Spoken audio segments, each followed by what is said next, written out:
네, 여러분 반갑습니다. 오늘은 방등간 강경 제291일째 되는 날입니다. 오늘 허공장 보살품 제8품이지요. 8품 중에 제15권이 오늘 다 오늘 마지막 오늘도 공부한 강경한 날입니다. 다음번에는 허공장 보살 제16권에 들어갈 것입니다. 자, 이제 315쪽 강경하도록 하겠습니다.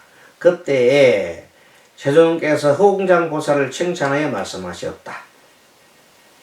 착하고 착하다. 선제 선제라 이 말입니다. 선남자야 쾌히 이 모든 삼매의 법문을 말하고 열의 훌륭한 지혜를 설명하였도다. 참 허공장 보살 참 대단하신 분입니다. 정말로 이 삼매에 대해서 이렇게 84,000에 대한 삼매를 이렇게 조목조목 말씀하시고, 그리고 스스로가 그것을 증명하시고, 이런 참 대단한 성인이시네요. 이 허공장보살 자 훌륭한 지혜를 설명하였도다. 그 부처님께서도 아주 칭찬합니다. 너 자신이 이 법을 행하였고 다른 데로부터 얻지 않은 것을 인정하겠노라 하고 이제 부처님이 거의가 앉아 미래의 열애가 될 정도의 수기를 주는 것과 다름이 없습니다. 그때에 생이보살이 합장하고 허공장보살에게 말하였다. 참 희유합니다. 대사께서는 능히 이 같은 헤아릴 수 없는 공덕을 성취하여 다른 데로부터 듣지 않고 그러고도 열애의 훌륭한 지혜의 행처에 더했습니다. 행처란 것은 부처님이 하는 행동, 부처님이 하시는 말씀, 부처님이 하는 그 생각과 똑같은 그 지위에 들었다 이 말입니다. 행처에 드셨다. 나 또한 원하고 즐거워서 온갖 중생으로 하여금 이 헤아릴 수 없는 법, 열애의 행처를 얻고자 합니다. 이제 생이보살 자기도 나도 똑같이 그대와 같이 하고 싶습니다. 이렇게 말씀을 드린 겁니다. 그때 대덕 사리붓다가 생이보살에게 물었습니다. 좀 생뚱맞습니다. 생뚱맞게 뭐라고 묻습니까? 사리붓다는 성문제자죠. 성문제자. 성문제자를 조금은 대성경전에서 좀 낮춰보는 그런 경우가 있는데, 어쨌든 사리붓다는 여기서는 대덕이면 대덕 사리붓다가 뭐라고 했습니까? 그대는 이름을 왜 생이보살을 하느냐, 누가 지느냐 이렇게 묻습니다. 그때 대덕 사리붓다가 생이보살이 물었다. 선남자여, 누가 그대 이름을 생이라고 지었는가 하고 물었습니다. 왜? 생의가 생자가 나를 생자에 의자가 의심할 의자거든. 그 의심을 항상 품는단 말이에요. 그랬더니 보리심이 나의 이름을 생이라고 지었습니다. 이렇게 얘기해요. 보리심이 나의 이름을 생이라고 지었다는 겁니다. 보리심은 한편으로는 위없는 깨달음을 구하고 한편으로는 무한 중생을 제도하는 것이잖아요. 그랬더니 보리심이 나의 이름을 생이라고 지었습니다. 그 까닭으로 왜 그러냐 그러면, 만약에 보리심을 내가 내지 못했다면 부처님 법 속에서 끝내 의심을 내지 않았을 것이며, 내가 항상 부처님이 어떤 가르침을 주면은 그것을 꼴똘하게 생각하고 또 왜 그럴까 하고 계속 생각하기 때문에 부처님의 가르침을 확실하게 터득하였다는 겁니다. 여러분들도 경전이 나오잖아요. 무슨 경전 나오면 그것을 그렇지 이렇게만 할 게 아니라 골똘히 왜 그럴까 하고 꼼꼼하게 생각을 해야 됩니다. 그래야 확실한 그 물음에 답을 할 수 있습니다. 그 무상불인심을 낸 사람이라면 그 사람은 곧 온갖 부처님의 법에서 의혹을 낼 것이니, 무상보리심을 냈다 그러면 위없는 깨달음을 얻으려고 그러면 이것이 과연 내가 최고의 깨달음일까? 이 궁극의 깨달음일까? 하고 계속 의문을 가져야 됩니다. 그러지 않으면 큰 어떤 큰 대도를 얻겠습니까? 그래서 끊임없는 의문, 의심. 그래서 참선을 할 때도 항상 여러 가지 그런 그 의구심을 항상 내라고 하잖아요. 그래서 왜 그럴까? 왜지? 왜지? 하는 끝없는 왜 질문을 던지게 됩니다. 그래서 더 이상 끝없는 질문을 더 이상 질문이 없을 때 막다른 의심을 완전 의심을 타파했을 때 마지막으로 도가 나타나는 것이 도를 얻을 수 있기 때문에 끝없는 의심이 필요하다. 이때 의심이라는 것은 진리에 대한 의심이 아니죠. 어떤 의문점, 왜 그럴까? 나는 본래의 나의 미생류 나는 무엇일까? 나는 뭘까? 이렇게 계속 나의 부모가 내가 뱃속에 들어가기 전에 나는 어디 있었을까? 이런 것을 계속 이제 궁구하는 겁니다. 그런 것을 보고 계속 의심을 가지는 거죠. 이는 분명히 부처님 법을 다 알고자 하기 때문에 부처님 법을 다 알고자 하니까 과연 이것이 맞느냐 말이야. 내가 이해하는 것이. 그래서 여러분들 자 부처님의 가장 큰 가르침 삼법인이 있습니다. 삼법인. 무상, 무아, 고. 왜 무상, 무아, 고가 부처님의 가장 핵심적인 가르침을 하지? 하고 이제 의심을 두게 되면서 계속 공부해 나가다 보면 온갖 법문 속에 온갖 부처님의 가르침 속에 무상, 무아, 고가 계속 나옴을 알 수가 있는 겁니다. 그래서 무상, 무아란 것은 부처님이 이 세상에 태어나시거나 태어나시지 않았거나 앞으로도 영원히 무상과 무아라는 그 진리는 항상 존재하기 때문입니다. 다시 말하면은 이 삼라만상에 있는 모든 존재는 계속 변화해 갑니다. 끝없이 변화해 갑니다. 또 삼라만상에 있는 모든 존재는 그대로 가만히 있는 것이 아니라 항상 같이 변해가면서 항상 관계에 있습니다. 관계 속에서 새로운 것이 계속 나오고 계속 나오고 그 자체가 바로 이 우주 질서입니다. 그러므로 어떻게 해야 된단 말이냐? 그러므로 그 어디에도 내가 집착을 하면 안 됩니다.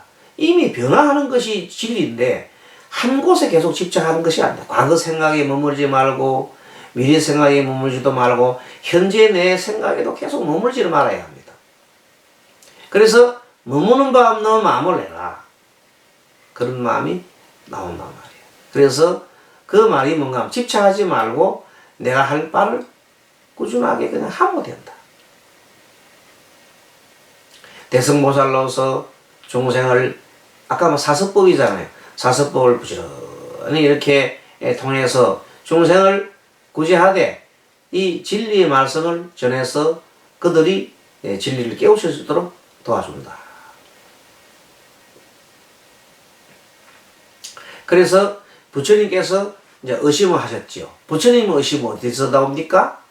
부처님께서 여러분 잘 아시지만 29세에 출가를 하였죠. 출가해가지고 35세에 이제 부처님의 그 정가가 이루시는데 정가 이루기 직전까지 약 6년 동안 부처님께서는 혹독한 고행을 하셨습니다. 혹독한 고행을 하면서 이 지구상에 이와 같은 이 정도의 과거에 고행을 한 자들은 보지 못할 정도로 엄청난 고행을 한 겁니다. 6년간.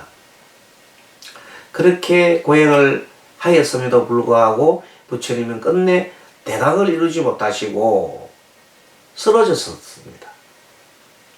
그래서 수자타란 정아이가 우유주 공양을 이렇게 올리시고 입에다 바르고 이렇게 여러 가지 몸에다 바르고 하는 바람에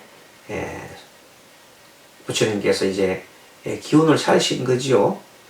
그러면서 부처님께서 기운을 차리는 순간 내란자 강가에 가서 목욕을 하십니다.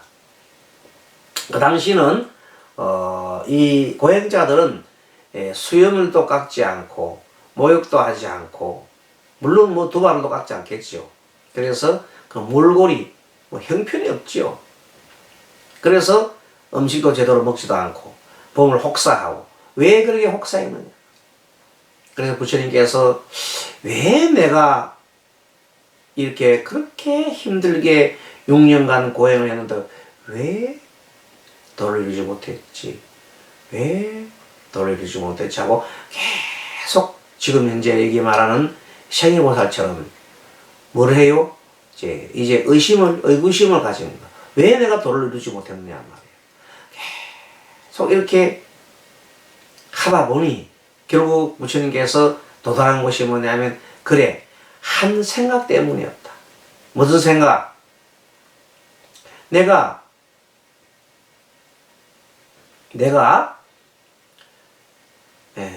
이 고행을 해야 도를 이룰 수 있다는 한 생각 때문에 이 6년간 내가 이렇게 막 뭡니까 몸뚱아리와 내 마음이 노예처럼 이렇게 끌려다녔다. 내가 노예처럼 끌려다니는 이유는 뭐냐? 한 생각 때문이었다는 걸 확연하게 깨우치는 거예요. 그것이 부처님께서 스스로 성찰하시는 겁니다. 누가 가르쳐 주신 게 아니라 스스로 성찰하셔서 깨우치시는 거예요. 그리고 이제 부처님께서 모든 것을 바라봅니다. 세상을 바라봤더니 자 모든 것은 변화한다는 사실을 알아냈고 모든 것은 변화하되 그냥 변한 게 아니라 항상 관계에서 변화한다는 사실을 알아냈습니다. 그리고 사람이 변화하는 그 과정에는 반드시 사람은 그 앞에 마음이 먼저임을 알았습니다.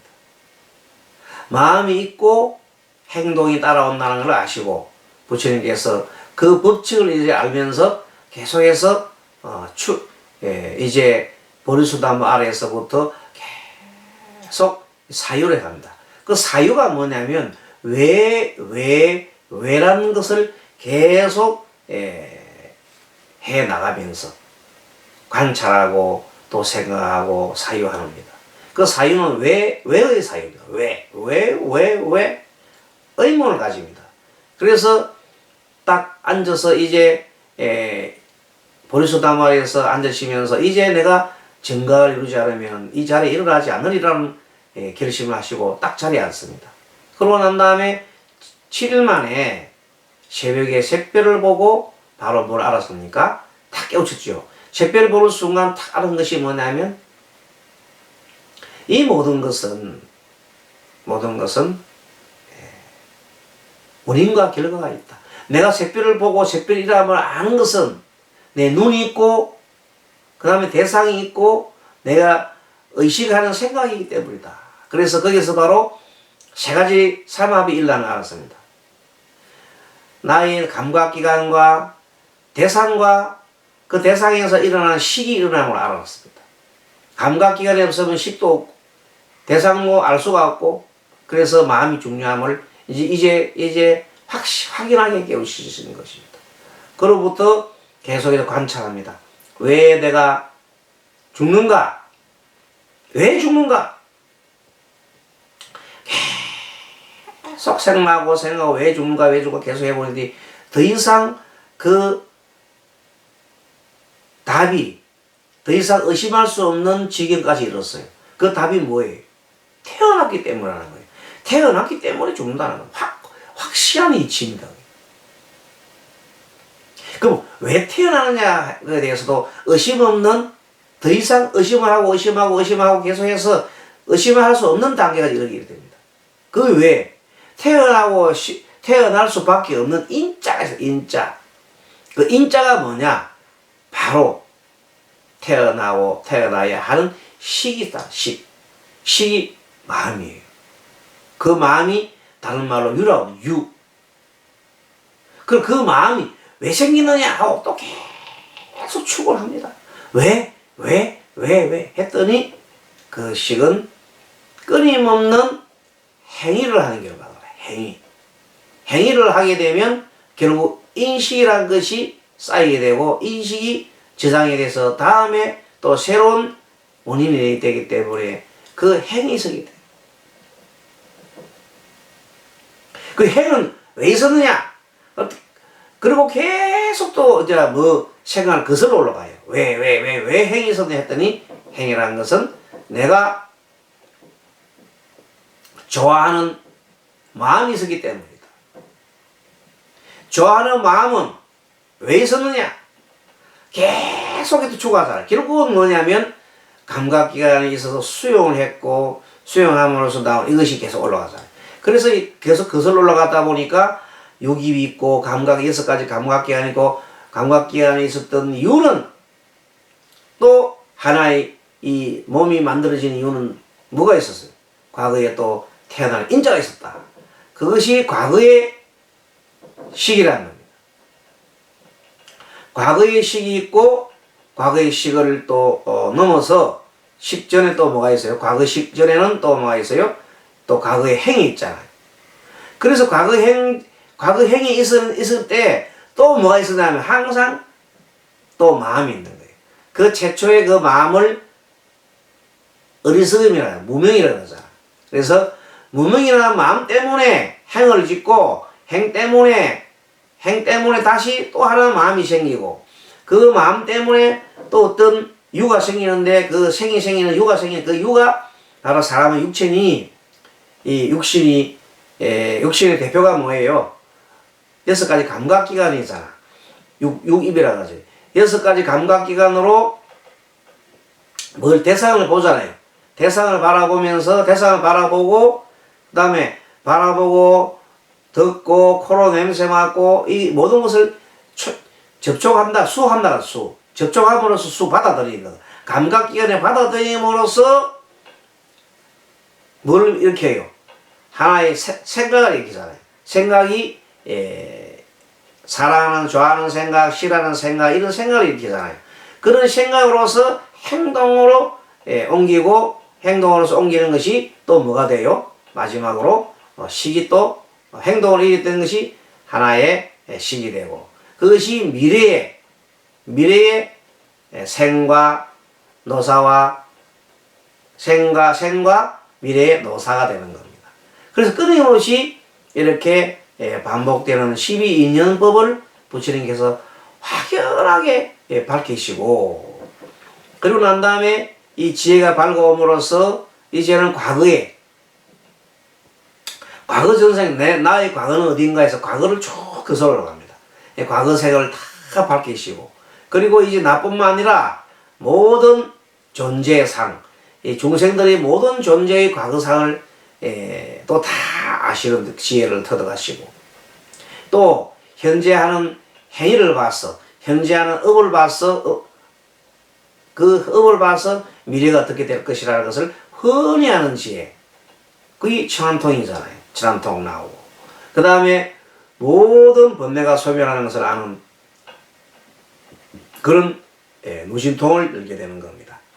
자, 아무튼 그렇게 해서 부처님께서 큰 대각을 이루시는 것도 역시 그 의심하는 것, 계속해서 왜 하는 것들을 계속 끊임없이 추구했다는 것입니다. 그 무상보리심을 낸 사람이라면 그 사람은 곧 온갖 부처님 법의 의욕을 낼 것이니, 이는 분명히 부처님 법을 다 알고자 하기 때문입니다. 마치 찰제리 왕이 그의 맏아들 태자의 정수리에 물을 부어서 임금다운 모양을 성취하면 마땅히 나라 임금으로 아버지 뒤를 이어 다음의 임금지위를 받으리니, 그러므로 그 태자는 언제나 나라 다스리는 법을 자문하되, 나 마땅히 나라 일을 어떻게 보살피고 통솔할 것이냐 하는 것처럼 대덕사리부터여 보살도 이와 같아서 마침내 무상보리심을 낸다면 예리의 뒤를 따라 마땅히 위없는 법왕의 높은 지위를 이어받으리라 하고 생이보살이 사리부터 향수 가르쳐주죠. 뭐 하라고? 역시 이렇게 항상 의심을 가지고 그것이 왜 그런가를 항상 이렇게 해야 깊은 위없는 무상 대도를 이룰 수 있다는 것을 가르쳐 준 겁니다. 또 항상 온갖 지혜로 서로 응하는 법을 생각하여 자문하기를 우리들은 마땅히 위없는 왕법을 어떻게 가질 것이냐 하고 하나니 그러므로 온갖 부처님의 법에 항상 뭘 해야 돼요? 의심을 하는 것이야. 왜 그럴까 하고 의심을 하는 거다. 대력사리부타야 이 인연으로 보리심을 말미암아 생이라는 이름을 가지게 된 줄 알아주시오 하고 생이보살이 사리부타한테 이렇게 말했습니다. 대덕이시여 나는 옛날부터 여러 부처님과 보살 및 선지식을 만난 기억은 하지 못해도 이제까지 부처님의 묘한 법을 묻지 않으면 나니 지금까지 항상 부처님이 말씀하시면 계속 물었단 말이야. 부처님이 이것은 어떻게 해서 그렇습니까? 물었다. 그래서 이렇게 질문을 잘하는 것도 바로 큰 도를 이루는 첩경이다. 이렇게 얘기하시니까 여러분들도 많이 질문을 해보시고 많이 사유하고 많이 왜 그럴까 하고 해보십시오. 모든 일들은 왜 그럴까 해서 스스로 답을 얻을 때 지혜가 톡 터지는 겁니다. 일반 생활도 마찬가지고 그렇게 해서 많은 사람들한테도 그런 일을 전해줘. 왜 집이 안 팔릴까? 나는 다른 사람은 잘 팔아. 나는 왜 집이 안 팔릴까? 나는 왜 장사를 못할까? 나는 왜 싸울까? 이런 모든 것이 왜에서 나옵니다. 그럼 답이 반드시 있나 없나? 답이 있어요. 그 법을 여러분들이 그런 가르침을 전해줘야 되는 겁니다. 반드시 그런 원인이 있다. 이런 까닭에 나는 참으로 생이란 이름을 한 것이요. 그래서 정말 재밌네요. 이 생이보살 마지막에 이 허공장보살품 15권 중에 마지막에는 생이보살이 나타나가지고 참 재미있게 강경을 한 것 같습니다. 여러분 어떻습니까? 재밌습니까? 그래서 우리가 벌써 지금 291일째 이렇게 강경을 했습니다만은 매일 조금씩 이렇게 하다 보면 우리가 정말로 부처님의 가르침에 몸이 젖어서 부처님의 길로 한 걸음 나아갑니다. 너무 기쁘지 않습니까? 여러분들. 자, 합장하시고 다음 시간 뵙겠습니다. 여러분들 건강하십시오. 마하반야바람이